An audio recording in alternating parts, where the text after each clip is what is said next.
Alô! Estamos aqui para mais um vídeo do Contos Maravilhosos. Esse projeto que é apresentado pelo Governo do Estado de São Paulo e pela ArcelorMittal, com a realização da Cooperativa dos Produtores Culturais do Estado de São Paulo, patrocinado pela ArcelorMittal e Belgo Becar através do PROAC. O Contos Maravilhosos tem como objetivo principal estimular e promover o contato da criança com o universo da literatura, através da contação de histórias. Hoje eu vou conversar com a Monique Franco. Oi, Monique, tudo bem? Oi, tudo bem? Tudo bem? A Monique, ela é atriz, palhaça e educadora. E o tema dela é interessantíssimo. Como a contação de histórias pode beneficiar crianças hospitalizadas. Muito bacana, parabéns pelo seu tema e parabéns pelo seu trabalho, Monique. Monique, conta pra mim, pra gente começar, a sua trajetória como atriz, como palhaça, começou já nos hospitais ou você teve uma outra vivência antes? Eu comecei com as oficinas de teatro, né, as oficinas oferecidas pela prefeitura. Acho que a gente começa muito jovem e aí a contação começou junto com o palhaço. Quando eu comecei a estudar a linguagem do palhaço, eu comecei também a contar histórias em escolas. Havia uma pessoa que ela me contratava, ela levava a feira de livros, né, que é muito famosa em escolas. Sim. E em contrapartida ela oferecia um palhaço, uma palhaça contadora. Então eu entrava de sala em sala contando histórias. E depois eu me formei no curso técnico dos Doutores da Alegria, né? Que é a instituição a qual eu trabalho hoje também. E lá tem uma formação para jovens.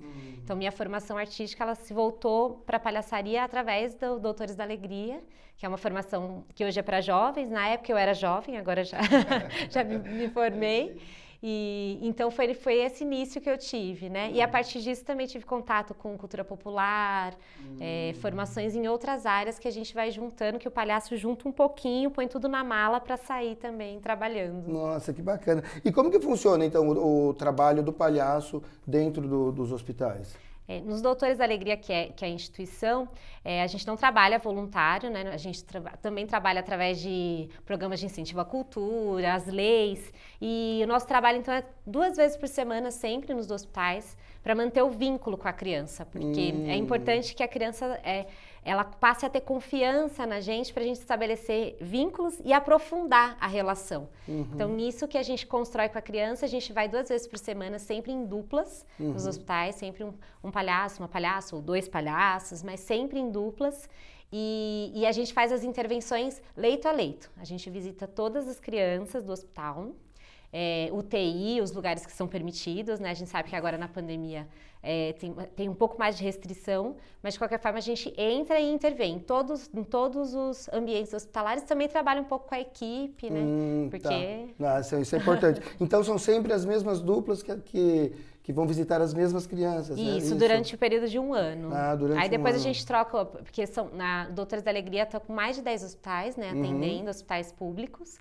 E sempre 2 palhaços no período de 1 ano, que é o tempo suficiente para a gente conseguir estabelecer vínculo, né, com a criança, estabelecer uma relação.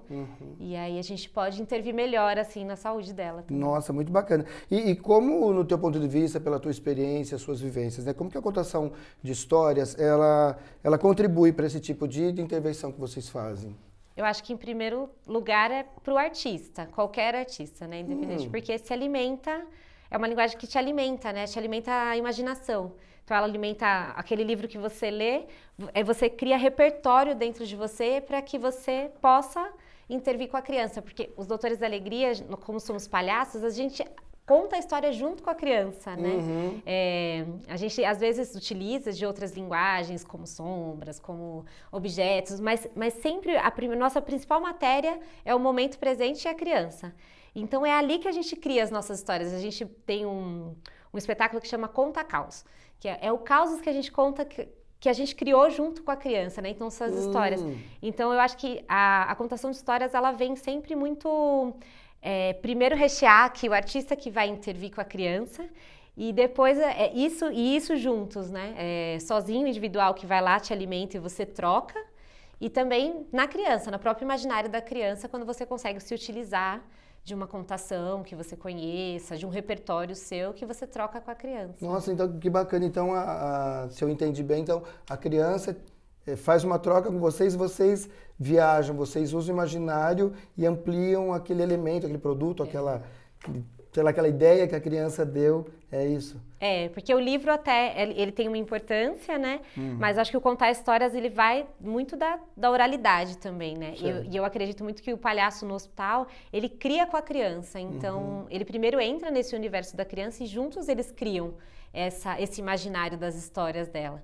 E das histórias que você constrói junto ali no momento presente também. Né? Tá. E, por acaso, assim, eu nunca presenciei uma contação de história em hospital, nunca presenciei. Mas é tocado, é abordado, por acaso, a questão da criança estar ali hospitalizada? Ou vocês retiram a mente da criança daquele local? Como que é isso? Vocês... Entendeu? A gente tem uma... não sei se é uma filosofia, uma premissa de que a gente olha o que está saudável na criança. A gente não entra e olha, né? Muitas pessoas falam, como que vocês conseguem atender uma criança hospitalizada? É porque a gente tem um olhar, a gente tem uma escuta para o que está saudável. A criança está ali, ela continua sendo uma criança, ela continua querendo brincar, ela continua querendo criar, imaginar. Essas crianças estão longe dos amigos, estão longe da escola, que é o primeiro lugar que ela tem acesso a toda a imaginação dela, né? E muitas vezes você está num quarto que, né, tem hospitais até que tem algumas coisas pintadas, mas tem hospitais que são brancos, né? Tem aquela... E aí a gente entra e primeiro a gente vê no que está saudável naquela criança. E o que está saudável é o que quer brincar, é o que quer construir, é o que quer contar, é o que quer imaginar. Que é, em geral, a imaginação, né? A mente está sempre ali, né? E quando você comenta que as crianças também fazem essa troca de histórias, alimentam vocês, atores, né? Em que essas histórias, então, podem ajudar essas crianças hospitalizadas? Acho que, em primeiro lugar, é enxergar mesmo esse lado saudável, de que elas estão ali, mas elas estão saudáveis, elas querem brincar, elas querem conversar, elas querem contar. E muitas vezes, eu acho que a contação de histórias, o livro, ele tem esse poder de dar palavras, dar repertório para os sentimentos que a gente não sabe, né? Então, muitas vezes a criança está com saudade, a criança está confusa do que está se passando com ela, ela vive um ambiente onde tudo para ela não é opcional, né? O remédio, quem entra para medicar, a gente é opcional. Se a criança fala, eu não quero, a gente fala, ok, a gente volta depois. Aí isso já causa um estranhamento. Ela fala, peraí, né? Me obedeceram aqui? Como assim? Eu posso opinar aqui? Mas eu acho que o que ajuda é dar nome aos sentimentos, às coisas. Tem esse papel de colocar cores nos sentimentos que ela tem. Muitos livros te falam sobre a morte, né? Muitas contações te falam sobre morte, sobre vida, sem ser duro para a criança, né? Eu acho que essa imaginação que ajuda a dar lugar para os sentimentos que talvez ela não saiba colocar. E ali numa brincadeira, num jogo, numa leitura, ela consegue encaixar, assim, talvez. Nossa, vocês devem passar por momentos, assim, fantásticos, né? Já aconteceu, uma curiosidade, de vocês encontrarem, por exemplo, uma criança apática, ir lá convencer e tirar ela daquele lugar comum, já? Sim, muitas vezes por conta disso, né? Elas estão numa realidade onde nada para elas é opcional, elas estão longe de tudo que pode brincar e a gente chega oferecendo brincadeira. Então, na verdade, essa é a função, assim, é tirar ela desse lugar do apático para trazer ela para a vida, mas muitas vezes, assim, eu gosto também de lembrar de que elas também nos tiram, assim, né? A gente chega, vive situações muito difíceis dentro do hospital e a gente é ser humano, né? Igualzinho, todo mundo, mesmo de palhaço, e tem muitas vezes que eles estão tão ansiosos por receber a gente que você pegou o trânsito, foi lá, chegou, o olhar daquela criança tá tão vivo. Te cura, né? Também. Que é uma troca. É realmente uma troca. E uma coisa, as crianças às vezes, elas costumam pedir para vocês contarem histórias, assim, vamos falar dos clássicos, Chapeuzinho Vermelho. Existe esse pedido? Vocês também trabalham essa questão ou não? A gente trabalha com tudo que a criança trouxer de material. Se ela, mas o palhaço, ele tem a subversão, né? Ele gosta de brincar. Então, a gente, provavelmente, se uma criança traz pra gente um universo, seja um universo mais, né, cinematográfico ou uma contação de histórias mais tradicional, a gente pega aquilo e transforma, né? A gente tem uma subversão. Então, nossa maneira de contar histórias é criando junto, né? Principalmente no hospital, que tem a criação é ali ao vivo, né? A nossa plateia é de uma pessoa, que é a criança no leito. A gente conta, a gente caminha, mas a gente também brinca. E é muito legal, porque como as crianças também têm... as histórias histórias tradicionais para elas, elas têm muito claro qual é a história. Então o palhaço vai lá e bagunça tudo.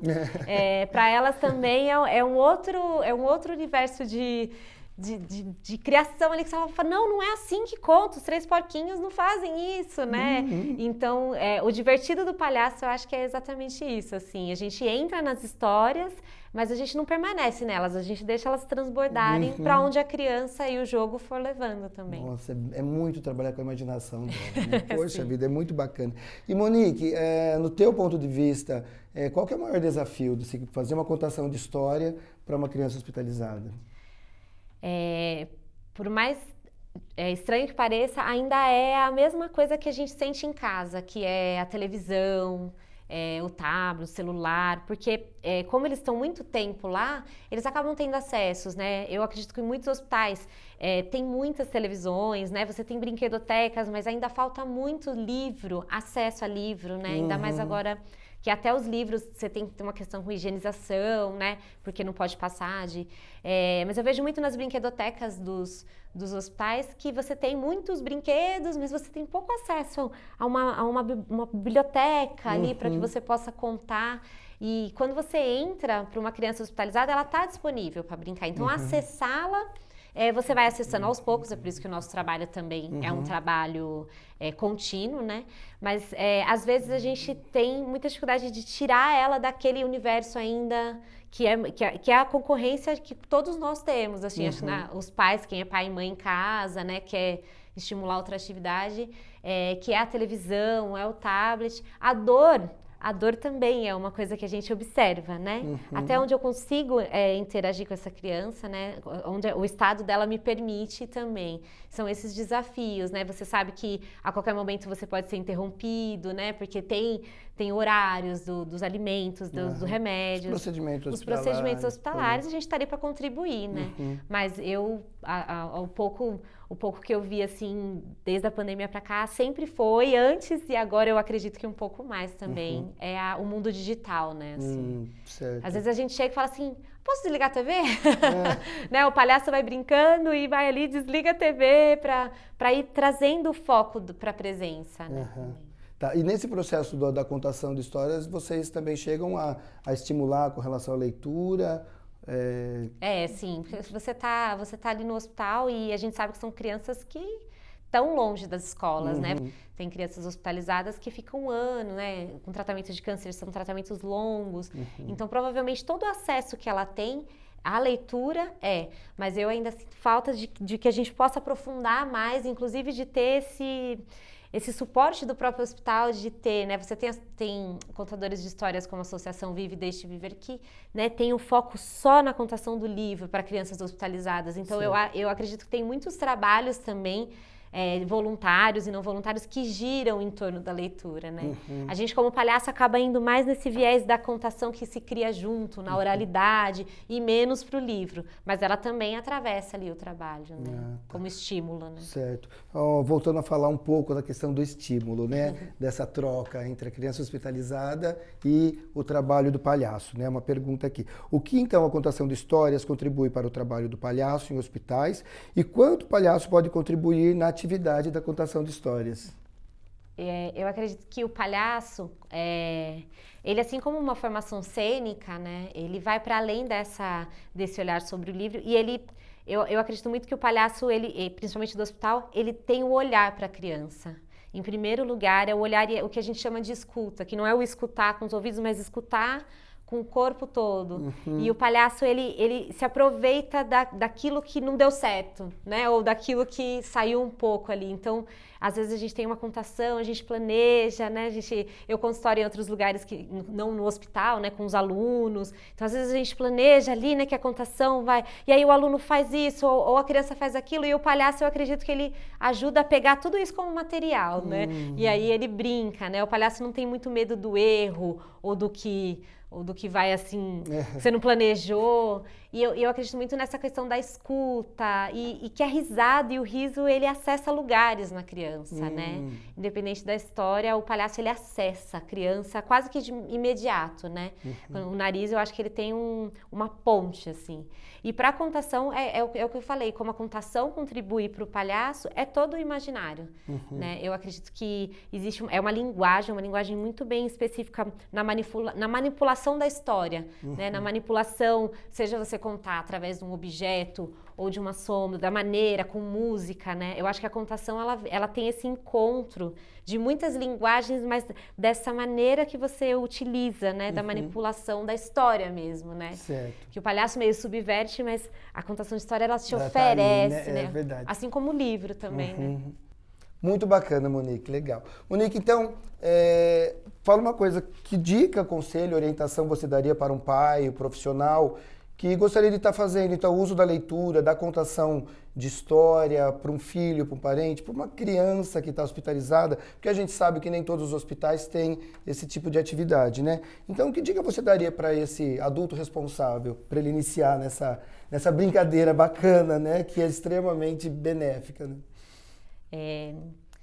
Tem muitas associações, a Associação Vive e Deixe de Viver, ela tem um site que está cheio de coisas legais, que inclusive ela tem orientações para você ser um voluntário, né? Agora, se você está visitando algum parente, né, alguma criança hospitalizada e quer, ou até mesmo em casa, eu fico pensando que a primeira coisa é você estar com a criança, né? Ouvir um pouco a criança, né? Às vezes a gente tem costume como artista ou como adulto de chegar entregando tudo, como se a criança não tivesse nada para... Como se ela não tivesse umas vontades como se ela não preferências. tivesse a troca, né? Como eu venho do universo da palhaçaria, a troca é a questão mais bonita que eu posso ter. E aí eu fico pensando que é você entender esse universo dessa criança para você também poder escolher a história que vai estimular ela a ler, né? A estar com você ali e estar com ela, né? Tentar desligar os aparelhos, eu acho que isso sempre ajuda a você criar um hábito, né? Ou você criar com ela um ritual, assim, olha, eu vou contar uma história, aí você cria uma música de início que você diz para ela, né? Estou contando, vou começar, né? Você começa com a criança algo, né? A criança entende a rotina, ela gosta de saber o que vai acontecer, não gosta de ser pega de surpresa, né? Então, eu acredito que esses pequenos pontos, assim, e ler. Você lê para você lê para a criança, porque às vezes a gente fala, eu vou ler para a criança, você mesmo não lê para você, né? E aí a gente só passa o que gosta se a gente gosta também. É verdade. Fica mais verdadeiro, assim. Mas acho que tem muitos caminhos mesmo. Tá. Monique, agradeço demais a tua presença aqui com a gente. Obrigado por você compartilhar com a gente seu conhecimento, suas experiências, tá? Foi muito bacana mesmo. Eu que agradeço o convite. Espero muito que possa ajudar, assim, também, porque o trabalho no hospital, independente de quem faça, é sempre muito bom, sempre muito potente. Muito bom. Agradeço muito a tua presença da Monique Franco e a todos vocês que estão nos acompanhando. Espero que tenham gostado desse conteúdo. Não deixe de se inscrever no nosso canal e acionar ali o sininho, tá? Assim você vai ficar sabendo dos próximos vídeos.